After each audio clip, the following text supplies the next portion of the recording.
Hey everybody, welcome to tonight's broadcast. It's July 24th. Thanks for being patient. Tonight we're going to go over a few more Shortcut Slot features, and as well, if there's any questions on how to use Silver Bullet cutting machine, we can answer that as well. I'm Tyler. You guys already know Penny. Lisa's helping out. Grateful to them for everything that they've done to put this all together, and their help in monitoring everything. Everything right now is being broadcast live through YouTube and Google Hangouts. You can feel free to participate and ask questions at the forum, which is at forum.silverbulletcutters.com. There's a section for broadcast, and there's a chat area there as well. Please feel free to leave any questions. Hey everybody, welcome to tonight's and we'll get on that. Penny is monitoring that. Please also note that there's about a 30-second to a minute delay in the Hangout between when you are seeing it and when it's being live broadcast. So with that being said, let's go ahead and start Shortcut Slot.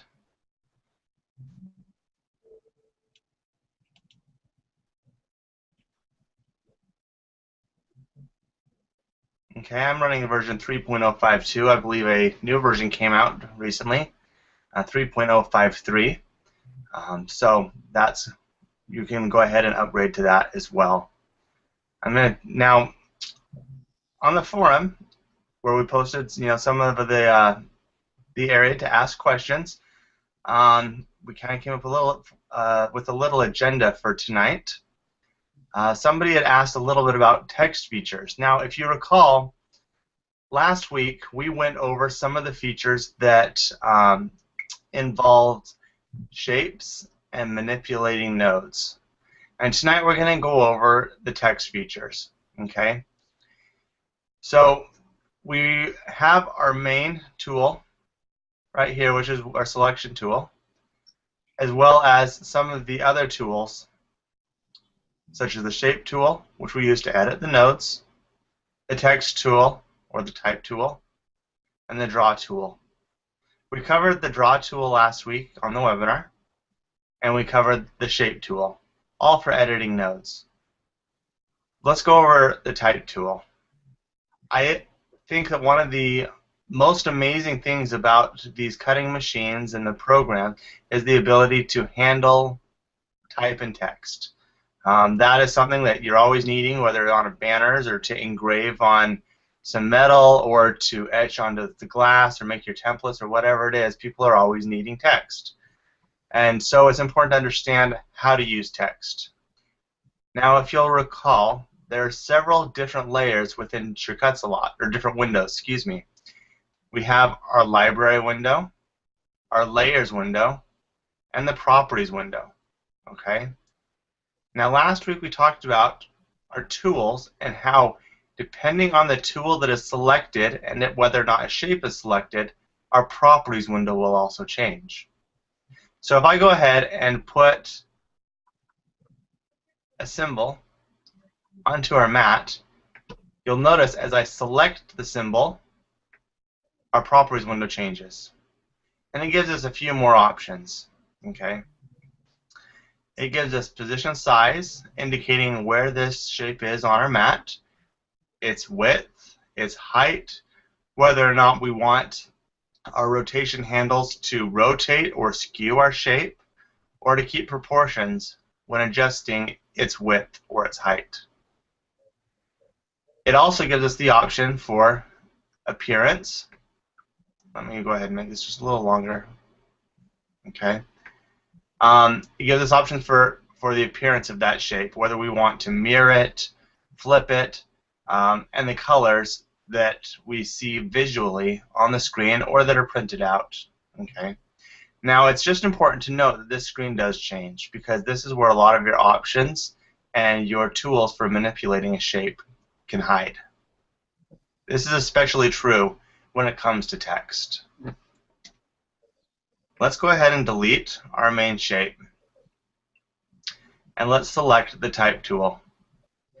Now when we select the type tool, we're given our cursor, and you can click to have the cursor show up on the mat.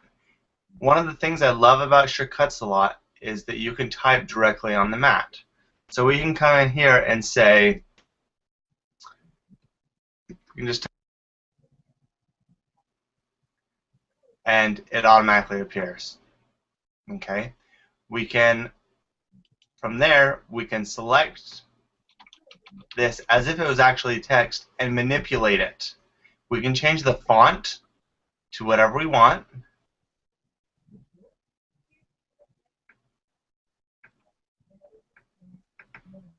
I'm going to actually go ahead and make this just a little bit larger so that you can see it.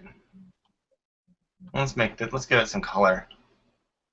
Let's get rid of the stroke and let's give it a fill.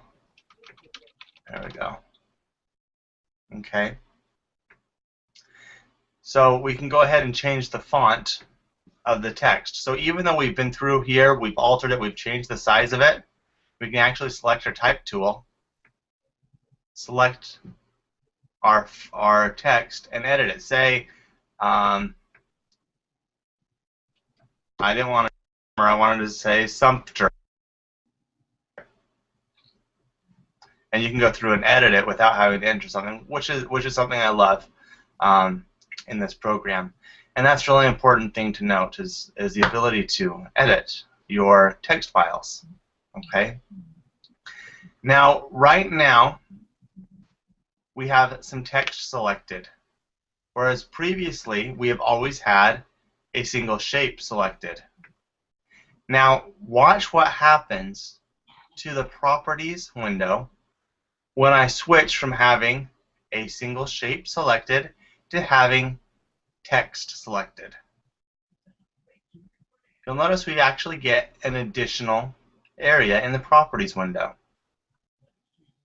This area lets us adjust some of the parameters that are associated with this text right here. We can go through and we can change the text. Let's select it. We can change the font. This is we've already done. We can make it bold or italicized. Okay, depending on what this font family has available to us. And we can choose the sizing of our text. Okay, we can increase the size by, you can either use the up and down arrows, or you can just generally go through and you say, I want, each of my letters to be 0.5 inches in width. Key. Okay.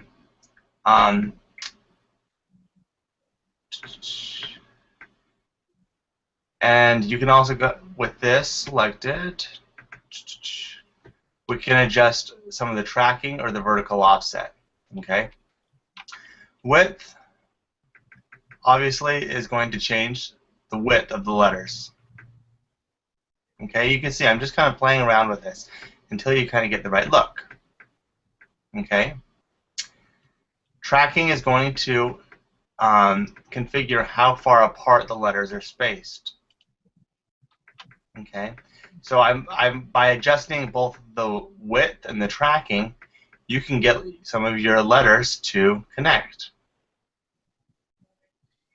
And vertical offset will control how far set off, or how far the letters are put off from the horizontal axis of where you're typing. So watch what happens. I'm going to go ahead and increase my tracking just a little bit so you can better see. Right now, imagine a line going at the bottom of all of these letters. Okay, it's kind of like your baseline. Think of when you were in kindergarten, first grade. You're learning to write, and they give you those 3 style of lines, lined paper. Where you practice your uppercase and your lowercase. Well, imagine that we have that bottom line right here. Vertical offset will let us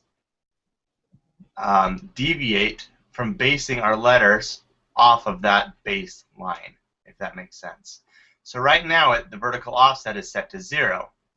As I increase my vertical offset, we can deviate the letter from lining up on this line, even though it's still part of this word. Okay, and we can still come through and change whatever we want. Okay, so this is a lot of the letter text options. Now, sometimes you want to change the orientation of a letter, and that's what the rotate option is for. If you recall, when we had a shape selected, we could rotate it by using these grab handles, and the grab handles could be changed, their functionality, between rotate or between skew. The same thing applies for letters, in that we have the option that by selecting a letter, we can rotate it by using the up or down arrow. I'm going to rotate it the other way. I'm going to decrease the width just a little bit. Or what we can do is we can skew it by selecting skew, and you can choose how much you want to skew it and in what direction. So you can really get some funky text using just some of these properties. I also want to let's go ahead and delete everything off here.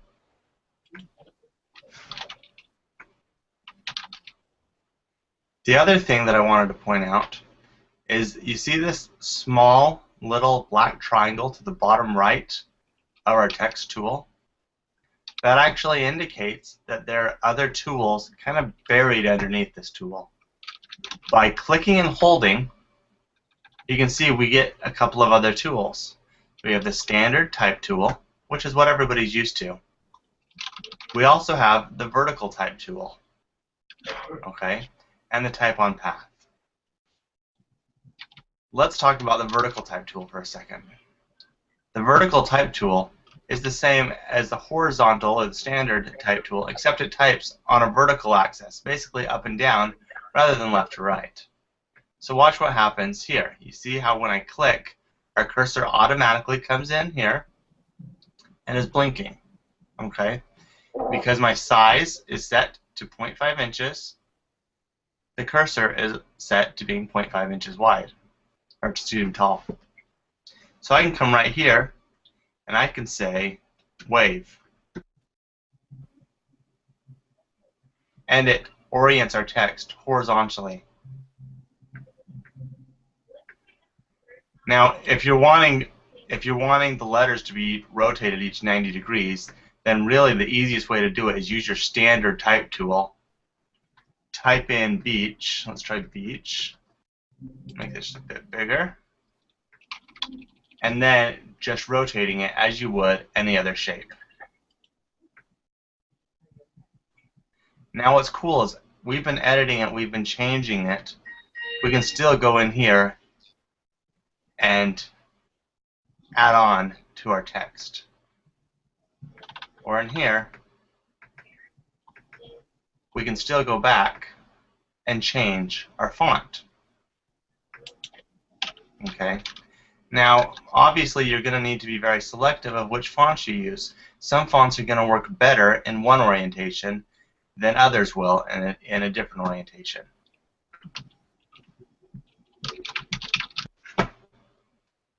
Okay, so those are some really important distinctions to note. Another thing to be aware of is the text menu. Okay, if you understood the properties menu, then we're good. You really don't need to worry about this text menu too much up here. But I wanted to point out a couple things.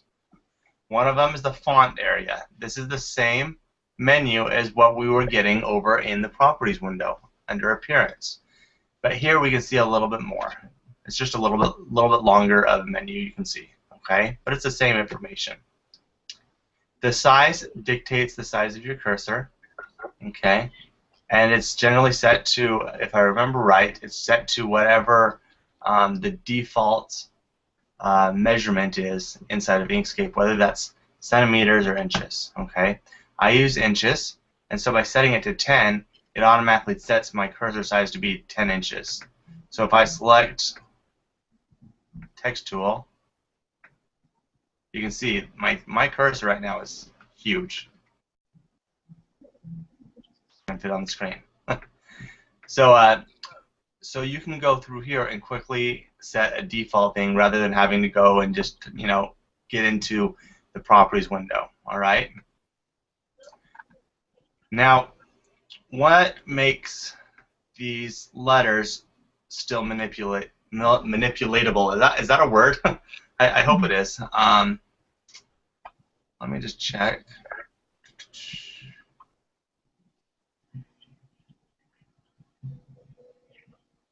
Give me just 1 second. Okay, Penny, is everything okay?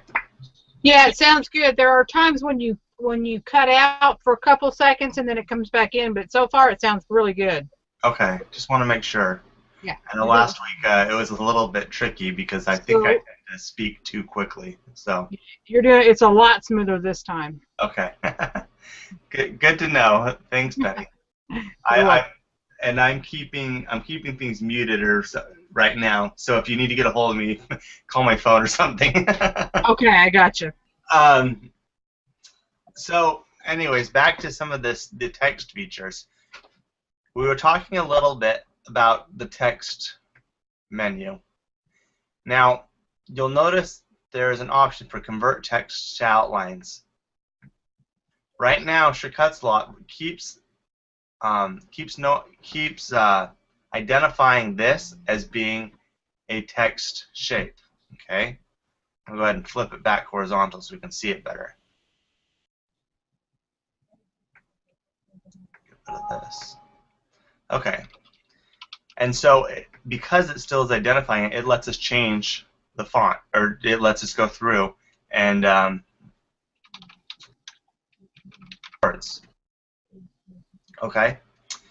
Now, sometimes we want to node edit some of the font.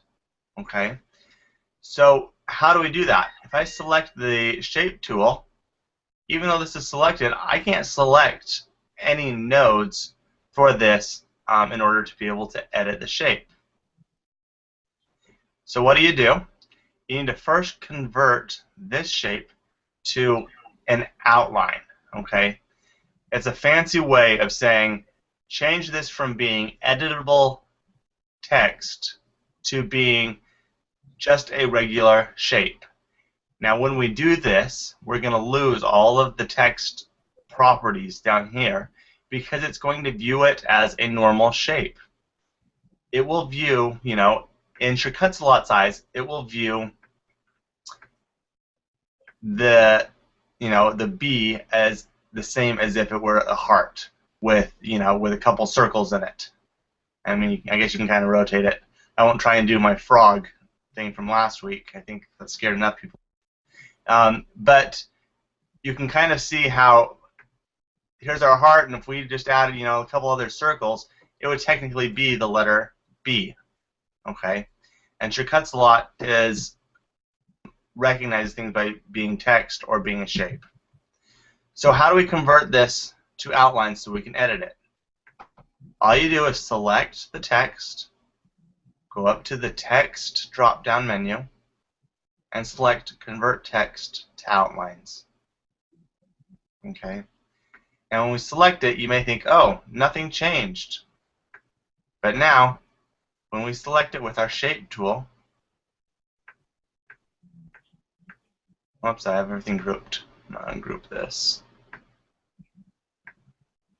Okay, now when we select something with our shape tool, now we have the nodes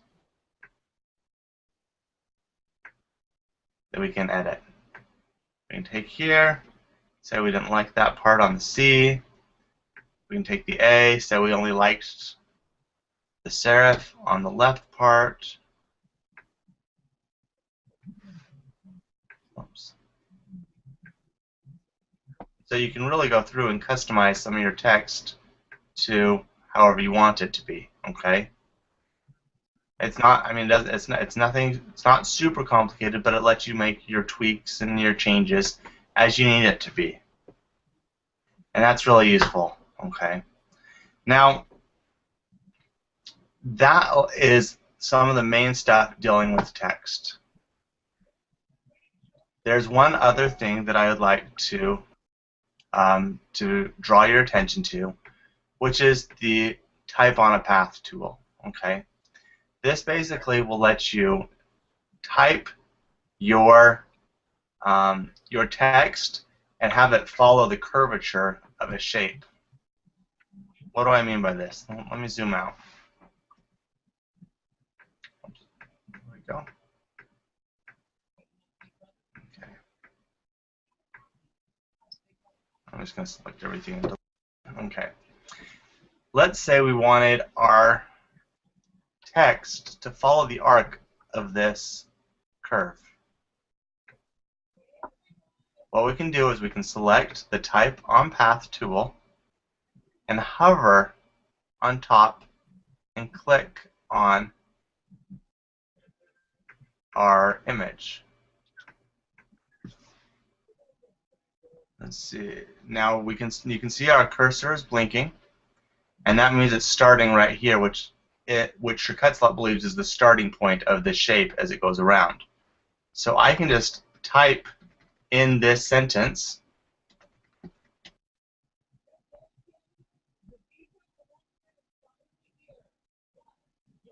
okay, and it's wrapping it automatically as it goes around. Okay. Now I'm not loving this. It's all upside down. So let's pick another shape. I think it'll be easier to see. Let's just start with a giant circle. Okay.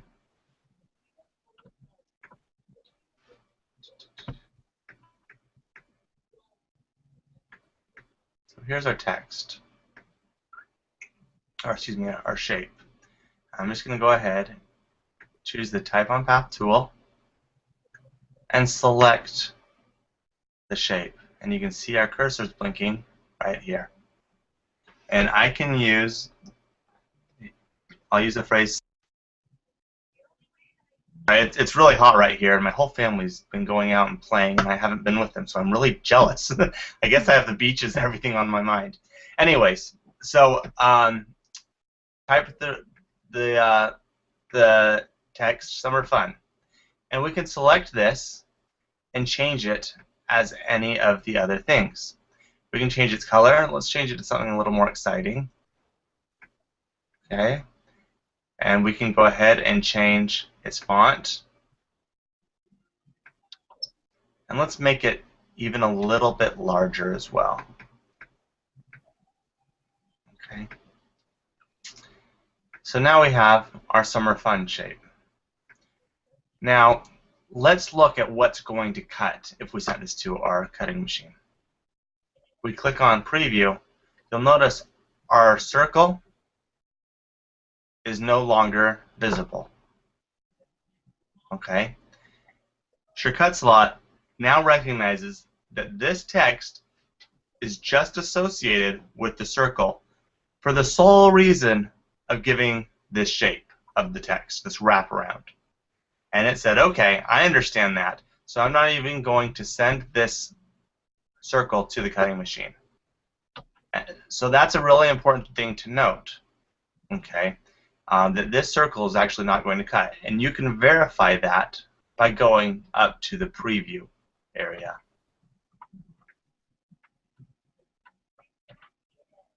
Okay. Now, let's go a little bit more into detail. Okay, straightening some of the letters. You remember how we, with a shape, with the text that's following the path or the curvature of the shape, we have a different offset. Okay, you can actually increase or decrease where that start is on the shape. Okay, now you'll notice it's going in increments, and right now I'm in inches, and so it's actually trying to follow that same parameters that is set. Now, regarding rotation, you'll notice some of the letters may not be rotated how you want it to be. Okay, the start node might be there, but the entire letter, you may want a little bit different rotation. Okay, so you can actually highlight it and rotate it to however you want. Oops, I just messed it up. Edit. Undo. I may have. So I'm working through Windows 7, but on a Mac. So I keep hitting all the keyboard commands that I'm used to, and I just deleted everything. So let me just put this back in here, and I'm going to say, okay. Now the start of the text is on here, but the offset is off. I'm just going to increase this back down to 0. Okay, and I can actually come through here and rotate individual letters in the same way that we did before. Okay, so I think I want this G to be a little bit more rotated. So you can come in here. This E, I want to increase the offset. Oops, just a little bit. There we go. The M, I'm going to rotate just a tad. Let's see, this is, it's 10. Come on. It's being a little finicky for some reason. Let's see. Okay. Okay. And that's kind of how you go about rotating letters. Okay. It's not always perfect, but it gives you a general idea. Now, one of the cool things that I like to do is do my own custom paths. Okay? You can actually, last week we talked about the draw tool, and you can make your own paths. If you recall, last week we talked about open paths and closed paths. And the type on text tool will work with both. So here's a path that I quickly did. The arches. Select my type on path tool, and I can select this here.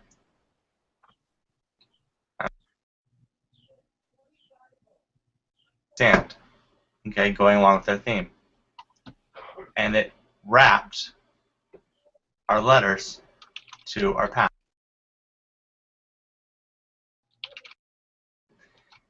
Now you can go through here and hit enter. Okay. Now by selecting the text, we can change our offset to get something more that looks a little bit better. Okay. All I'm playing. I'm not loving this. Part of the reason why is because it's so because it's trying to wrap around some pretty sharp areas. Okay. So there are a few limitations. Let's see if it'll let me. Okay, it's not letting me wrap around the other way. But it does let you do some things with some of the typing on text tools. Okay. Penny, are there any questions? Tyler? That about wraps it up for a lot of features. Yeah.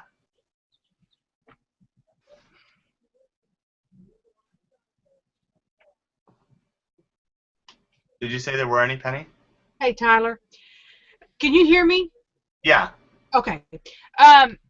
You know when you're doing the text on the thing, you do know that after you get it the way you want it, that you can break it apart and remove that and then manipulate the font, then merge the words back together. You know that, right? Of course. Yeah, I do, but okay. You want to show it? I don't often use a lot of these really advanced text features that go into like the type on path and stuff. So I'm not as familiar with it, but I mean I know you can ungroup it and stuff. But yeah, is that something you'd want to show? I can show them real quick. I think. Sure. You just turn it over to me. Yeah, let me do that. Okay. I'm just go ahead and turn on your screen sharing, and then I'll focus the video to you. Oh, hang on. Before I do that, let me get the program up. Hold on. Come on.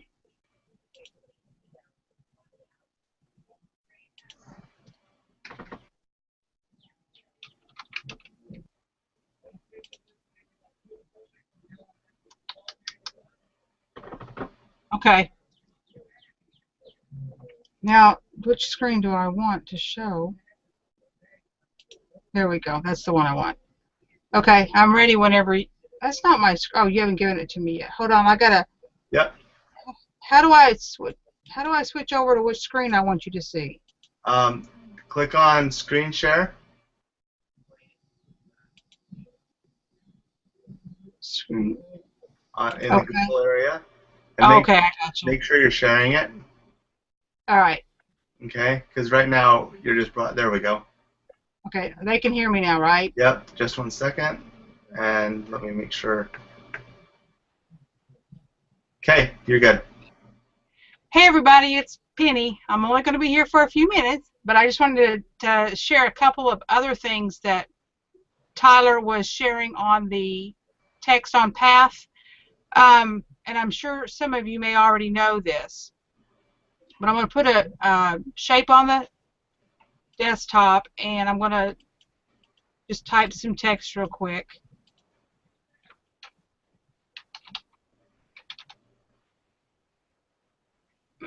So once you get it the way you want it, if you then want to maneuver it around, let me get my window open a little bit here.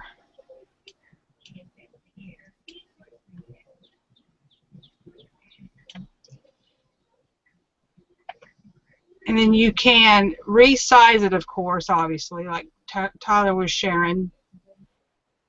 And then he was telling you how you can do the manipulating the individual ones. But the one thing I wanted to show you is if after you get it the way you want it or close to it, and maybe you want to tweak it a little bit more, you can select this item and do Object Break Apart. Then you can get rid of the shape, select it all again, and do Object Merge.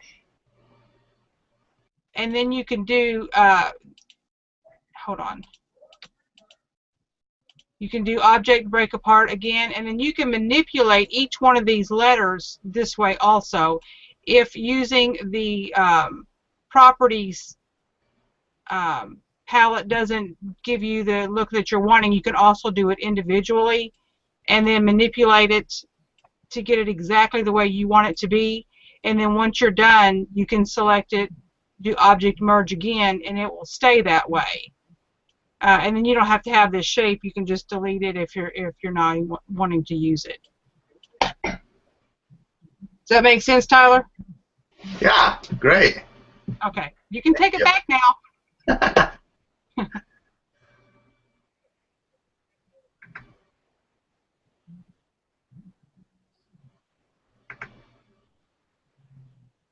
Okay. Were there any questions regarding some of these things? Oh, thanks for the tip. You have officially found. I saw your comment about going and reversing the path if you want to go to the other side of the path. Oh, yeah. You have officially found Denise. the only reason that is valid now for using that tool that I'm aware of. At least that I can think of that I would use it for. So thanks for mentioning that, Denise. What she's talking about is when you draw your path, it's recognizing the start of the path as being, node 1, node 2, and node 3. One of the options under path is called reverse path. Oh. And when you do that, it will change this from being 1, 2, 3 to being 1, 2, 3, I believe. Now, if we type on this, let's see, whoops, type on path, it'll go on the opposite side. So thanks, Denise, for mentioning that. And as you know, as everything's down here, I mean, you can select everything, rotate it to your heart's content, and change the vertical offset, positive, minus. And once everything's good to go, you can then turn it into regular shapes, manipulate them as you want. Okay, so a lot of cool things with some of the text features, and there's a lot. I mean, there's more, but you got to play around a little bit with it. Okay, so that's the text side. Now we've gone through a lot of the basic functions inside of Shirkuts-a-Lot. Okay, we've talked about shapes, we've talked about node editing, paths, and we've talked about text and where that fits in with shapes. Okay. Now, let me check.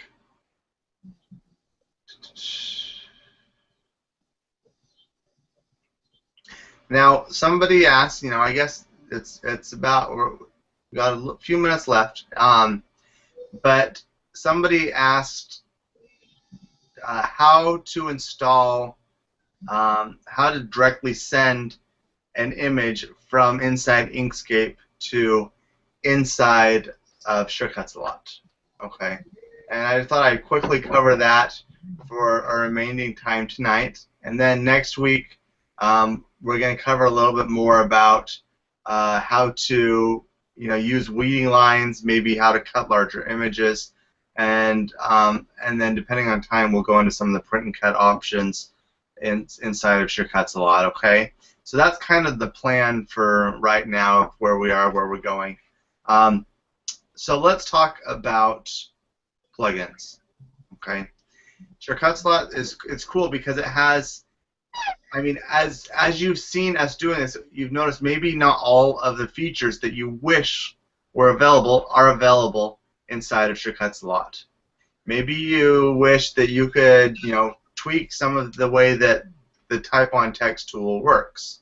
Maybe you wish you could group something a little bit differently. I'm not sure. But the maker of Shirkuts-a-Lot recognized that, and he says, I want to make this a more versatile program. And so he's made some plugins for Inkscape, for Adobe Illustrator, for CorelDRAW, to allow you to import those images directly. So you can work in one program and cut with another. Okay. While a lot of what we've focused on so far has only dealt with the designing inside of Shirkuts-a-Lot, I believe that Shirkuts-a-Lot is most powerful for its cutting abilities, which isn't something you necessarily see on a screen demo. Okay. So let's talk about, let me show you how to load, say, the Inkscape driver. Okay. We're going to open up our web browser. Go to Craft Edge, and we can go to the Downloads section. Now, here's where you'll download some of the updated version of the software, and below that there's a link that says Extra Downloads. Let's click on that. Now, on this page we have the Adobe Illustrator plugin, we have the Inkscape plugin, and the CorelDRAW plugin. Okay. We're not going to cover Live It Up. It's a lot of it's starting to be replaced with some of the other features inside of Shirkuts-a-Lot. But we are going to cover the Inkscape.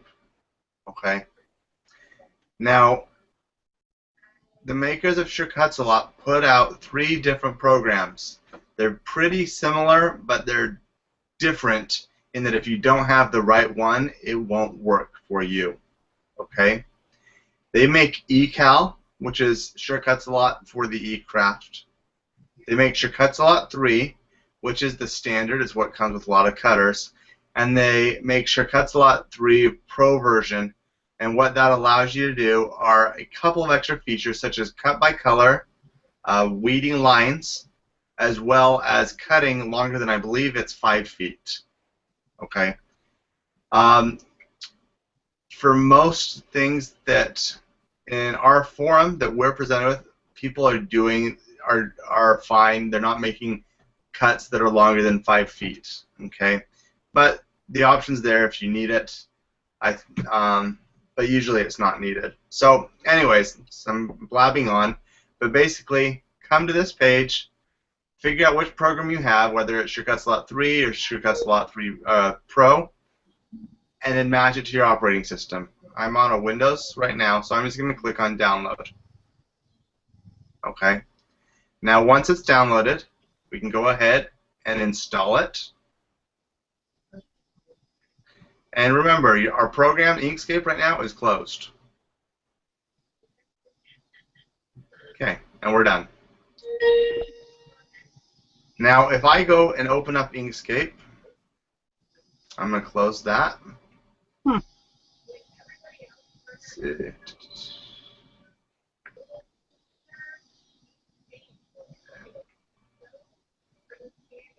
So here's Inkscape. Let's go ahead and let's add a couple things to it. And let's add a standard star as well.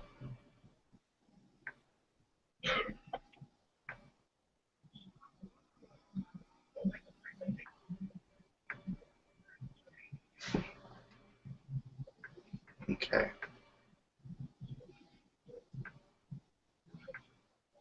So here's our image. Now what's new is you can come up here to where it says Extensions, Export, and send to SureCut Slot 3. This will now appear after having installed the plugin. Okay. Now, inside of SureCut Slot, there we go. Okay. There are a few other parameters. I would recommend that for right now that you're using SureCut Slot version, Inkscape version 0.48 or higher. If you're using 0.47, you could have some issues if it's anything dealing with print and cut. But if you're using 0.48, it incorporates a few other things automatically. Okay, so that's really the plugins in a nutshell. The Corel Draw and the Adobe Illustrator plugins both work very similarly, but they're just found in a little bit different places. For example, in Adobe Illustrator, it's under the File menu, and I believe it's under Scripts. Okay, so those are the plugins in the Send to SureCut Slot, just kind of in a quick nutshell, if that makes sense. Okay. Hey, Tyler. Yeah. Hey, Beverly White's watching it from the YouTube website.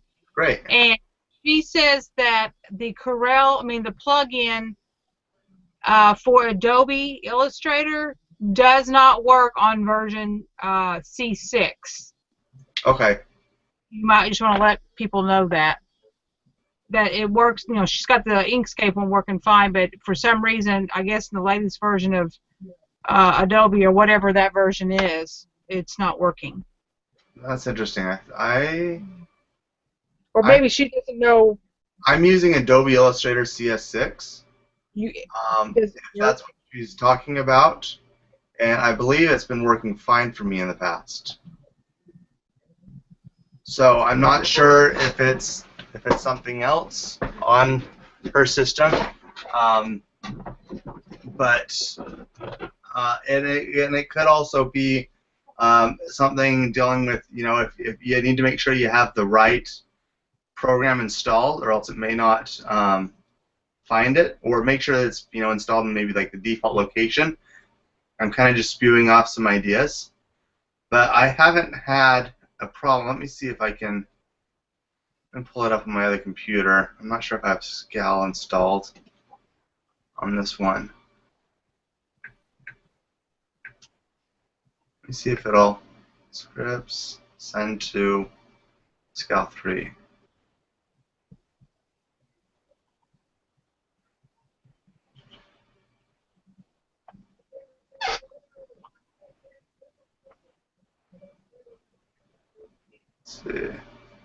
And you could be completely right. It's been a little while since I've had to use this. Okay. Yeah, it's working just fine for me, and I'm using Adobe CS6. I've used it on CS5 and CS4 as well. So, so I would suggest reinstalling the plugin, making sure you have the right plugin for your programs. So both either Inkscape or Adobe Illustrator, and that you're matching for the correct Craft Edge program as well. That it's not Scout 3 Pro. I'd also make sure that they're installed in the default location. Thank you. She's going to try it again. Okay, that sounds good. I just tested it, Beverly, and it was working fine for me.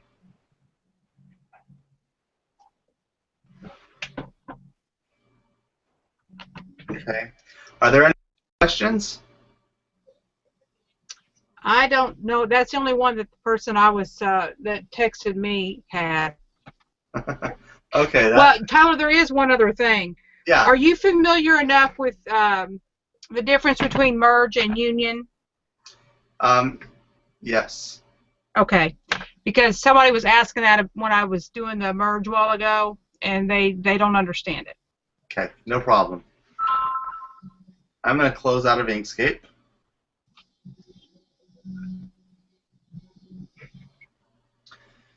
Now, merge, let's talk about a couple of things, okay? And this actually is perfect because it has to do with text, okay? You remember when we typed out our text, now I want to make this all caps. You remember how we can change the size of some of our text? Increase the width just a little bit, and change the tracking. Okay. Now, right now, this text the colors are hideous. Let me change this color.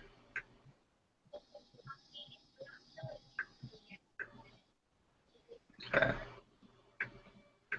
Okay, so right now, if we send this to our machine to cut, you can see how it would cut. It would cut right here, all the way along the A. We get this tiny little piece between the A and the C. And it would continue through here, and we get all these separate pieces. And we don't want this, okay? We would rather have it cut this as all being one large shape. To do that, we can come over and we can click on Weld, this selection. Now, you may, as far as your cut slot's concerned, this is welded. You can still change the parameters of this. So we can still increase the size. We can still change the tracking. But when we send this shape to the cutter, look what happened. Now it's only going to cut along the red line. And so we'll have our full word available in one shape. Okay. Now, I really like this. And at the same time, sometimes I don't. So I like it because I can still come through here, and even though I've already technically welded this shape, I can edit this to my heart's content. I can go through, and I can even change the font to something else. And it still is going to remember to weld the shapes before I send to the cutting machine. The reason I don't like it is because sometimes I check this and I forget to uncheck it if I don't want it, and then it ends up just cutting the outline, which is not what I wanted to begin with. But it's a pretty minor price to pay. So I really like that they just have this checkbox here because it lets me continue to customize my shapes before I'm sending it to the cutter. Okay? Now, I know that, let's see, let me make sure. I know this is a long-winded answer to your question, okay? Your question was the difference between merge and union. Right now, if I go up and choose, I'm going to go ahead and make this, if I choose union, right, it's grayed out. Oh, excuse me, it's not. If I choose union, it's the only one out of this area that's not grayed out. Now, if I do union, it will automatically weld all of these shapes together, but in a way that is not reversible. So if you recall before when I did preview, it would go through and show the outside area where it's going to cut in red and the inside area of some of these shapes that were overlapping where it wasn't going to cut in gray. Now watch what happens. I click this and the inside lines are not even together. Okay? It has completely joined our text and converted it to a shape as if we had a shape that looked like the word vacation that was all together. Okay? Now, that's what weld does. That's what union does. Excuse me. It will take any shape that you have here, here, and if they're touching, you can see here before. Now if we go up to path union and they're touching, it will combine them and make it all one area. Okay? Now let me undo that. Now if something is touching right here, now the shapes are completely overlapping. When we go to path, union, they'll combine both the shapes to get our final outcome. Okay? So it looks the same as our purple shape that we had before. Okay? Now let's look at what merge does. Merge maintains those same outlines. So if I have our shape, both shapes selected, like I did before, go to path, object, merge, watch what happens. It actually adds this shape to our original shape, but adds it in a way that gives us some negative area or an additional cut line. So that's the difference. I know it's really long-winded, but I wanted to tell people about the weld feature, especially with text. But that's the difference between a union and between a merge, as well as the weld feature within the program. Does that make sense? Yes, it does. Okay. Is there anything you want to add, Penny? You're the queen. No, you've done a great job on explaining that. You're doing fine, Tyler. Okay. Okay, that sounds good. Are there any other pressing questions?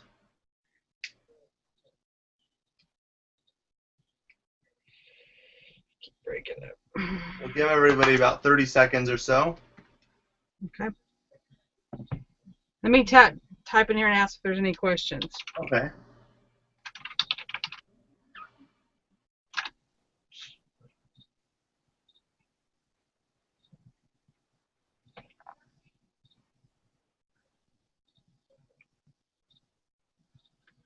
I don't think there is, Tyler. I think we're good for tonight.